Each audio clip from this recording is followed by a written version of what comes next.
आपका JTV भारत में मैं आपके साथ शिवानी और साथ ही देश दुनिया की तमाम खबरों को देखने के लिए हमारे चैनल को सब्सक्राइब करें JTV भारत।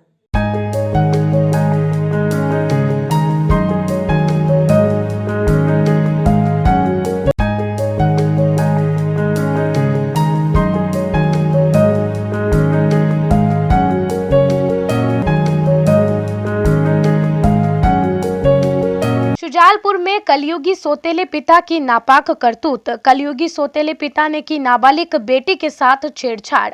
2 दिन पहले लापता हुई बेटी की कलयुगी पिता ने ही लिखवाई थी गुमशुदगी की रिपोर्ट। शुजालपुर में 3 दिनों पहले गुमशुदा हुई मासूम बच्ची ने मिलने के बाद सहमी हुई बच्ची ने पुलिस थाने में एक सनसनीखेज खुलासा किया है। बच्ची द्वारा पुलिस को दिए गए बयान में उसने जो घर से जाने की वजह बताई वह बड़ी ही चौंकाने वाली है। डर से सहमी हुई 13 वर्षीय नाबालिग बच्ची ने थाना प्रभारी संतोष वाघेला के समक्ष पूछताछ में बताया कि वह अपने सौतेले पिता के करतूतों से परेशान होकर घर से चली गई थी। यह है पूरा मामला। 3 दिनों पहले घर से स्कूल के लिए निकली 8वीं कक्षा की छात्रा जब स्कूल से घर नहीं पहुंची तो उसके पिता ने अपनी बेटी की मानसिक स्थिति कमजोर होने का हवाला देकर मंडी थाने में उसकी गुमशुदगी की रिपोर्ट दर्ज करवाई थी, जिसके समीपस्थ गांव में होने की सूचना मिलने पर पुलिस उसे ढूंढते हुए मासूम नाबालिग को थाने लेकर आई। डरी और सहमी हुई इस मासूम बच्ची से थाना प्रभारी संतोष वाघेला ने उसका विश्वास जीतते हुए जब घर से जाने का कारण पूछा तो इस मासूम बच्ची ने बड़ा ही सनसनीखेज खुलासा किया।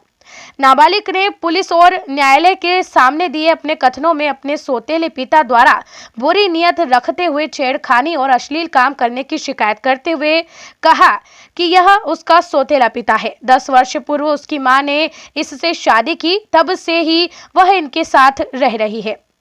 सौतेले पिता की इस करतूत की वजह से वह 2 बार पहले भी घर से जा चुकी है। मासूम नाबालिग के इस बयान के बाद पुलिस ने कलयुगी सौतेले पिता को गिरफ्तार कर उसे न्यायालय में पेश किया, जहां से उसे जेल भेज दिया गया है। वहीं पीड़ित मासूम नाबालिग बच्ची द्वारा मां के साथ भी रहने से इनकार करने के बाद उसे नारी निकेतन भेज दिया गया है। काला पीपल से शिव प्रसाद अकेला की रिपोर्ट। दिनांक 8 को किया गया है। पीड़िता के कथन वगैरह कराएं तो नाबालिग ने अपने सौतेले पिता के द्वारा बुरी नज़र रखना और छेड़छाड़ करने की बात कही है, जिस पर उसके न्यायालय में कथन कराकर आरोपी के विरुद्ध कार्रवाई करके उसे माननीय न्यायालय पेश किया गया।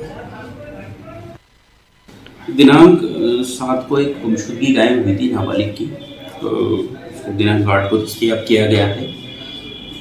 पीड़िता के कथन वगैरह कराएं तो नाबालिग ने अपने सौतेले पिता के द्वारा बुरी नज़र रखना और छेड़छाड़ करने की बात कही है, जिस पर उसके न्यायालय में कथन कराकर आरोपी के विरुद्ध कार्रवाई करके उसे माननीय न्यायालय